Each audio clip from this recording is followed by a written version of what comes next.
Yang bukan T20, sila skip video ni.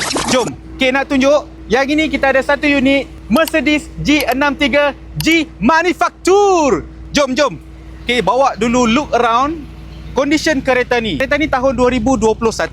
Memang sangat-sangat mewah tau kereta ni. Ini kita boleh panggil kereta kebal yang boleh jalan dekat atas jalan raya. Jom, kita tengok interior dalaman. Kita tengok pada tepi ya. Yang ini dia bagi sekali dengan side step original. Untuk interior dalaman, dia dah bagi sekali dengan Burmester punya sound system. Interior dalaman full leather seat warna merah.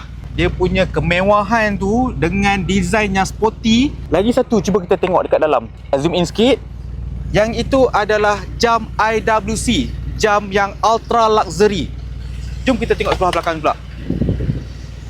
Nampak tak? Yang ini dia dah siap sekali dengan Alpine punya monitor.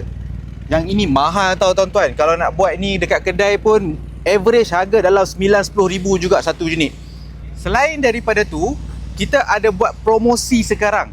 Beli dengan kita akan bagi free body coating, free tinted. Yang paling penting, 8 tahun warranty, unlimited mileage dan juga unlimited claim. So untuk tuan-tuan nak dapatkan kereta ni, tuan-tuan boleh Roger AK. Assalamualaikum.